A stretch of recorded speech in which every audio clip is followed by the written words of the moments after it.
Well met, brave adventurers, it's me, the Jonin Monkey, And me, Sven the Crusader. and welcome back to the Fire Emblem Sacred Stones playthrough.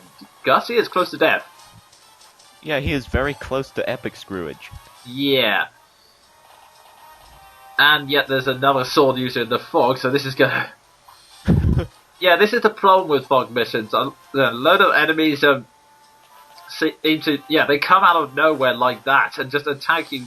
There's absolutely no way you can prepare for them. And what's even worse is that I've heard rumours that the units tend to swap route on location, so you can't prepare for them each time. I don't know whether it's true or not, though. Well, the last playthrough from Melissa kind of proved it, because you either being lucky or swapping around randomly. You got that halberd user that just screwed me over repeatedly in my playthroughs. Oh, God.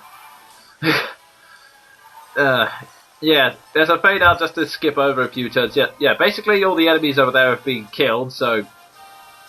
Yeah, keep an eye on that. And... Yeah, that's where the hostages are over there. I don't think... Yeah, I've never really tried talking to them or rescuing them. I don't think there's any use. The main goal of this mission is to defeat the boss, so... Pretty much... Yeah, the basic thing you have to do in this mission is just walk over to the boss, find him, and stab him, basically. Yeah, Wow, actually, that's a rather humorous description. Yeah, it's pretty much, in missions like this, the best way to do it is just hard and fast. Find the boss and just get the bastard, because if you defeat the boss conditions, there's always like something like a time limit or something like that, which means that you have to move quickly. Yeah. Although, I have a strange personal obsession with sending Seth over to rescue the civilians. I guess it's just that cheesy night side of me because I must rescue you! And then Seth gets swarmed and killed by generic level 1 enemies. Such a humiliating death. Oh, jeez. It's kind of like that unfortunate night in video games over a door. Oh. My ruler! Oh, God! No, my helmet! Yes, I made a joke and a shameless plug. Now, yeah, that's the location of the boss, as you can see there in the top right corner. He's surrounded by magic users, but if you've got someone like Vanessa, you can pretty much wipe the floor of them. Yeah. Gotta love And it's also, night. yeah, I love them. And yeah, there's also a couple of healers around there, but honestly, they're only mildly annoying if you just let them in for very long. They're pretty easy experience otherwise. Yeah. And crap, we're running out of things to say. Yeah, that seems to happen only in the Fire Emblem playthroughs. Yeah, well, to be honest, it's attacking generics a lot, so that's like that's like I said in the last part. That's why I'm cutting out large chunks of the missions to try and prevent this kind of crap. Yeah, there's only so many generic soldier jokes you can make, although... Yeah.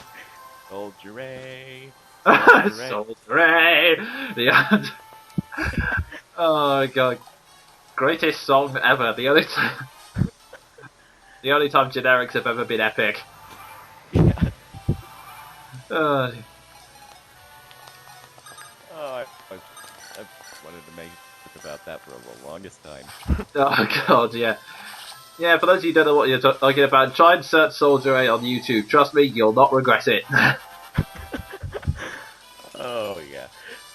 You know it's gonna be good whenever you realize it's a song written entirely by voice actors. Good voice actors.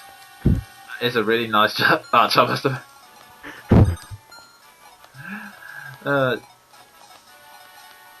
Although probably out there's some really irritating people going, but if it's English voice actors, it must be shit instantly, because all the voice actors are shit in America. Ugh. Yes, the chances are very high there are people like that. Yeah. That's why save me. Oh, jeez. Before anyone gets on my ass, I don't mind if you have a preference, but for God's sake, some of the excuses people make are just bullshit. Yeah. And yeah, as you can see there, after a few turns, I've I forget what turn it is exactly, but the giant spiders start to appear. When that happens, move. But I don't care if it's either rescue them or take out the boss, but for God's sake move, because on the next turn, the spiders will start killing them. But Yeah. In short, there will be blood. yeah.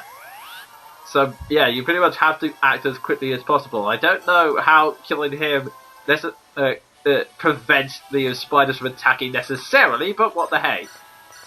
Well, it might be the whole deal. The spiders are mentally bound to him since he's controlling them, but I don't know. Yeah, maybe. Although then again, it's game logic. I shouldn't be reading into it too much. Yeah. Yeah, game logic. The same sort of logic that as all the world's problems can be solved by finding a long-haired pretty boy and beating the crap out of him. Oh, yes. Yeah, that always works. Yeah, it works in Naruto, works in Bleach. Works in everything, really. But yeah, this guy is a unit we haven't seen in a while yet. This is a shaman, which is a dark magic user. When dark magic, it looks pretty cool and is pretty powerful, but kind of makes the unit a little slow. Yeah. And I'll say now, in Fire Emblem 7, people, get over your obsessions with Canis. He ain't not that good. I think he's good for like one boss, but yeah, I do agree he's kind of overrated in some respects. Oh, I just have a very personal dislike of Canis fans. I have been personally assaulted by these guys on the internet just because I haven't had luck with Canis ever. Oh, yeah, enough. I think, for me, it's kind of replaced it with Raven or Lucius, oddly enough. I know. I've never had good one of those, so that. And, just to bring you up to speed what's going on with the story, Seth decided that maybe he should actually tell Erika what this MacGuffin is and why the bloody hell she's supposed to protect it with her life. You know, because that's only the sensible thing you should have done in the first place. But, Oh, yeah. Yeah, you could have thought of that sooner, Seth. Yeah. Basically, hey, the bracelet's the key to the sacred stone, and that's the upshot of this conversation. Apparently the one hidden in plain sight is actually a fake, and there's like an infinitely complex lock which actually has a kind of stupid solution, but I'll leave that for much later in the playthrough. Yeah. Oh god. Anyway, yeah. There's some. Yeah, that's basically the entire point of this conversation. They're hunting Erika and Emphraim because they want the bracelet so that they can open the lock to the sacred stone. Yeah, so basically, this conversation can be summed up as this. Hey, Princess, you want to know why you're being hunted down and tried to be killed by bounty hunters and bandits? It's because of your jewelry! No, really. No, really, they're that desperate. Yeah, that's probably got to take down a few people's their dignities. Anyway, that's the end of this part. Join us next time when we begin the assault on Renbow. Yeah. See you then.